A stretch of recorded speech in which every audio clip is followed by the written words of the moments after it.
নমস্কার, শুভ সকাল। আজকে আমরা এই সাত সকালে আলোচনা করতে বসেছি ওয়েস্ট বেঙ্গল স্টেট ইউনিভার্সিটির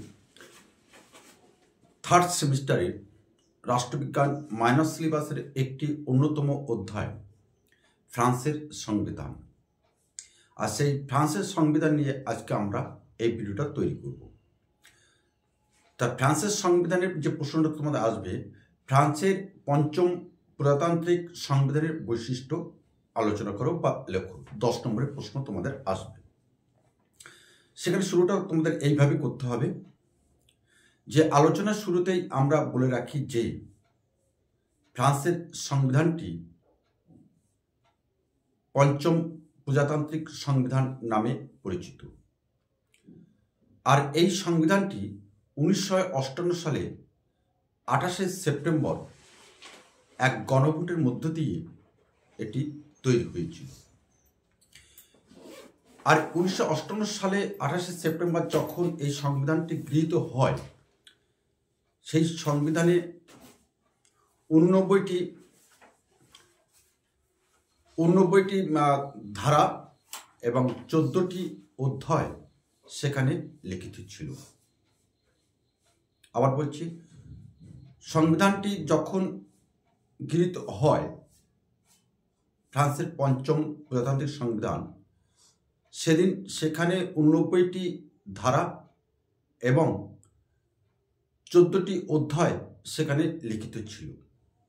কিন্তু পরবর্তীকালে এই সংবিধানটি সংশোধন হয়। সংবিধানটি সংশোধন হওয়ার ফলে সেখানে 92টি ধারা কিন্তু যুক্ত হলো। ছিল 89, হলো 92। আর অধ্যায় ছিল আমাদের 14টি, আর সংশোধিত সংবিধানের অধ্যায় সংখ্যাকে দাঁড়ালো 13। এই অধ্যায়গুলির ধারা এবং অধ্যায়গুলির মধ্যে ফ্রান্সের সংবিধানের যাবতীয় বৈশিষ্ট্যগুলি এখানে লিখিতভাবে লিপিবদ্ধ আছে। আর সংশোধিত সেই ফ্রান্সের সংবিধান যে বৈশিষ্ট্যগুলি আমরা দেখতে পাই সেগুলি হলো একে তোমাদের লিখতে হবে লিখিত সংবিধান, অর্থাৎ ভারতবর্ষের মধ্যে ফ্রান্সের সংবিধানও লিখিত।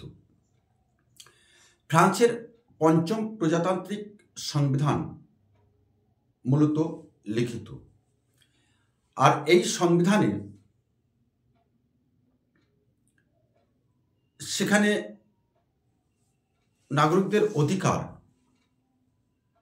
সবকিছু লিপিবদ্ধ আছে।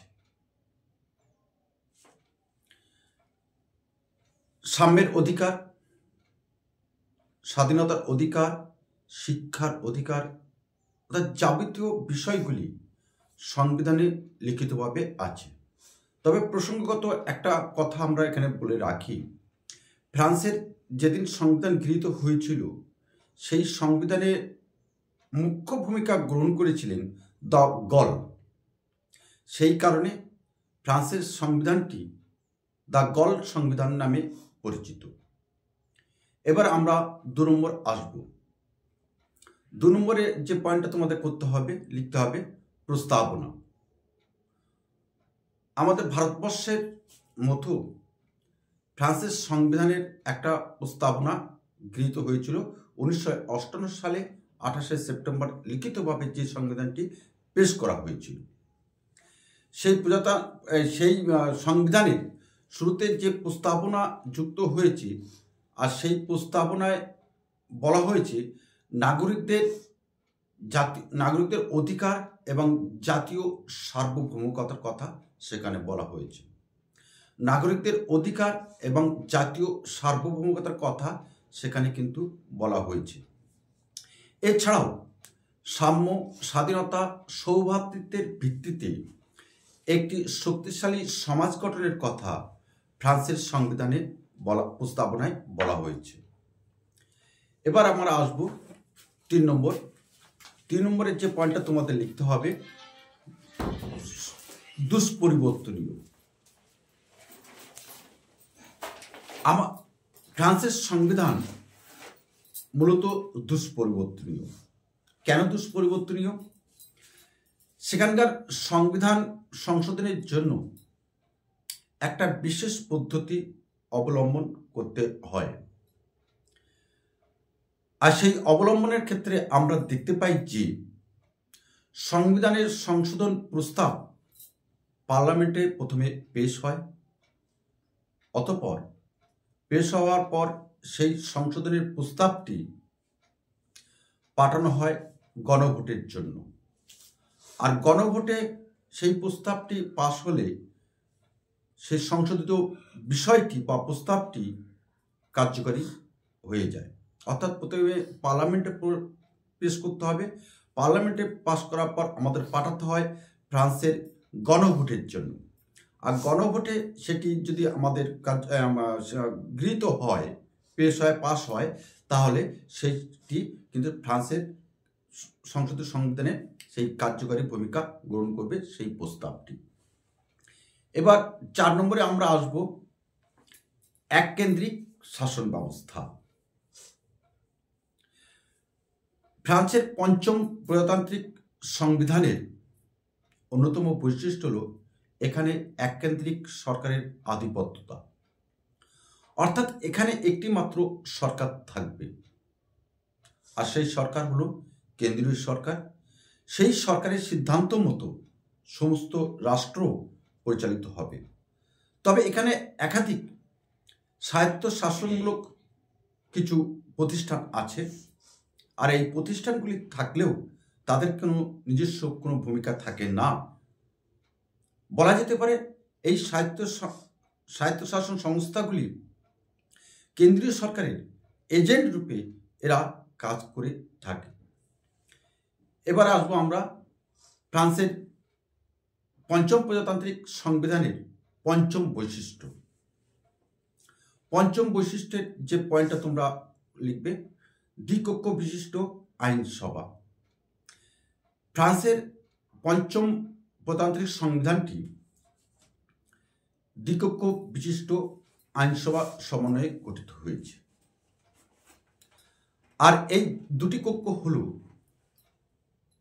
1 নম্বর কক্ষ হলো প্রথম উচ্চ কক্ষ সিনেট, এবং দ্বিতীয় কক্ষটি হলো জাতীয় সভা। এই সিনেটের সদস্যরা জনগণের ভোটের দ্বারা নির্বাচিত হন, এবং তারা নির্বাচিত হন 9 বছরের জন্য। পাশাপাশি আমাদের যে জাতীয় সভা আছে ফ্রান্সে, সেই জাতীয় সভার সদস্যরা জনগণের দ্বারা প্রত্যক্ষ ভোটে তারা নির্বাচিত হন, এবং তারা নির্বাচিত হন 5 বছরের জন্য। তাহলে কি দাঁড়ালো? তাহলে দাঁড়ালো আমাদের সিনেটের সদস্যরা 9 বছরের জন্য নির্বাচিত হন, এবং তারা পরোক্ষভাবে, এখানেই তফাৎ। আর 5 বছরের জন্য যারা নির্বাচিত হন জাতীয় সভায়, তারা জনগণের প্রত্যক্ষ ভোটের মধ্য দিয়ে নির্বাচিত হন। এটা ছিল দ্বিকক্ষ বিশিষ্ট আইনসভা। এবার ষষ্ঠ 6 নম্বর পয়েন্টে আমরা লিখব। 6 নম্বর পয়েন্টে আমরা লিখব নাগরিকদের অধিকার। ফ্রান্সের পঞ্চম প্রজাতান্ত্রিক সংবিধানে নাগরিকদের অধিকার সেখানে স্বীকৃত হয়েছে, এবং সংবিধানে লিখিতভাবে লিপিবদ্ধ হয়েছে। সেখানে বলা হয়েছে যে ফ্রান্সের সংবিধানের 2 থেকে 4 নম্বর ধারায় নাগরিকদের যে অধিকারগুলি উল্লিখিত আছে, উল্লিখিত সেই অধিকারগুলি হল সাম্যের অধিকার, মতামত প্রকাশের অধিকার, ভোটাধিকার, শিক্ষা অধিকার, কর্মের অধিকার প্রভৃতি। নাগরিকরা এই অধিকারগুলি চরমভাবে ভোগ করে থাকেন। তবে নাগরিকরা এই অধিকার ভোগ করতে পারবে কি পারবে না, তার রক্ষাকর্তা হলেন কিন্তু ফ্রান্সের রাষ্ট্রপতি। তো যেহেতু তোমাদের 10 নম্বর থাকবে, 5টা লিখলেই হবে। আমরা 6টি পয়েন্ট তোমাদেরকে আলোচনা করে দিলাম, কারণ খুব সংক্ষিপ্ত সময়ের মধ্যে তোমাদের 2 ঘন্টার মধ্যে 50 নম্বর উত্তর তোমাদের লিখে আসতে হবে। সেই কারণে তোমরা 5টা পয়েন্ট অবশ্যই লিখবে, আর পারলে 6টা লিখে দিয়ে আসবে। তো এবার আমরা আসবো, যেহেতু আমরা ভূমিকা বলেছি, এবার আমরা সিদ্ধান্তে আসবো। ফ্রান্সের 5ম প্রজাতান্ত্রিক সংবিধানের যে বৈশিষ্ট্য আমরা আলোচনা করলাম, সমালোচকরা নানানভাবে এই সংবিধানের বৈশিষ্ট্যগুলি বা চরিত্রকে তারা সমালোচনা করেছে। তা সমালোচনা যাই হোক না কেন, এ কথা স্পষ্ট যে ফ্রান্সের সংবিধানটি কিন্তু একটি বিশ্বের অন্যতম একটি সংবিধান। কারণ এই সংবিধানের যাবতীয় বিষয় কিন্তু শুধু পার্লামেন্টের দ্বারা নির্ধারিত হয় না, গণভোটের মধ্য দিয়ে সেগুলো কিন্তু গৃহীত হয় এবং কার্যকরী হয়। তাই সমালোচকরা যাই বলুক না কেন, এখানে কিন্তু অর্থাৎ ফ্রান্সের সংবিধানের মধ্যে কিন্তু একটা গণতান্ত্রিকতা কিন্তু পরিলক্ষিত হয়েছে। ঠিক এইভাবে তোমরা শেষ করবে। তো আমরা আরেকবার এর সামারিটা আমরা দিয়ে দেবো। সেই সামারিটা দেওয়ার আগে তোমরা যারা আমাদের চ্যানেলে অর্থাৎ শেষের কবিতা সুন্দরবন ইউটিউব চ্যানেলে নতুন এসেছো, অবশ্যই আমাদের চ্যানেলটাকে সাবস্ক্রাইব করে রাখবে এবং আমাদের পাশে থাকবে। সেই সাথে তোমাদের বলে রাখি, এসো যে তোমাদের বন্ধুদের মধ্যে দরজাটা দিয়ে দাও, তোমাদের বন্ধুদের মধ্যে এইটাই কিন্তু শেয়ার করে দেবে।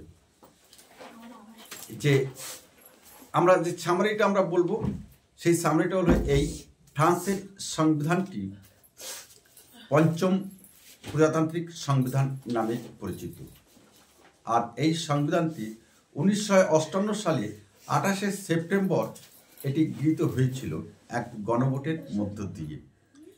তবে ফ্রান্সের এই সংবিধানটি যেদিন গৃহীত হয়েছিল, সেদিন দ্য গল একটি মুখ্য ভূমিকা গ্রহণ করেছিল। সেই কারণে ফ্রান্সের সংবিধানটি দ্য গল সংবিধান নামে পরিচিত।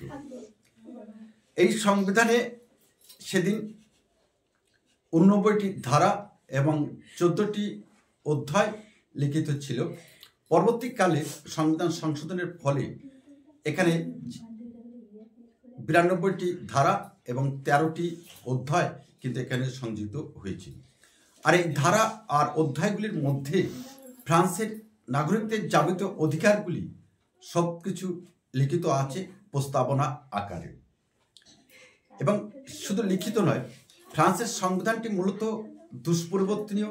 এখানে সংবিধানটি সংশোধন করতে গেলে বিশেষ পদ্ধতি অনুসরণ করতে হয়। প্রথমে পার্লামেন্টে সেটি পাস করতে হয়, পাস করার পরে সেটি পাঠাতে হয় আমাদের গণভোটের মধ্য দিয়ে। গণভোটে সেটি পাস হয়ে গেলে সেটি কার্যকরী ভূমিকা লাভ করে। তো এটাই ছিল আমাদের আজকের অর্থাৎ ফ্রান্সের 5ম প্রজাতান্ত্রিক সংবিধানের বৈশিষ্ট্য। এইভাবে তোমরা যদি লেখো, আমরা আশা করছি এর থেকে পরীক্ষা আসলে তোমাদের ভালো নম্বর অবশ্যই আসবে। আর আমরা সেইভাবে তোমাদের বলার চেষ্টা করলাম, এই ক্লাসটি সেইভাবে আমরা শুরু এবং শেষ করলাম। তো আজকে আমরা আসি, পরবর্তী কোনো একটা ভিডিওয়ে তোমার সাথে আমার নিশ্চয়ই ঠিক এমন রূপে এমনিভাবে দেখা হবে। নমস্কার।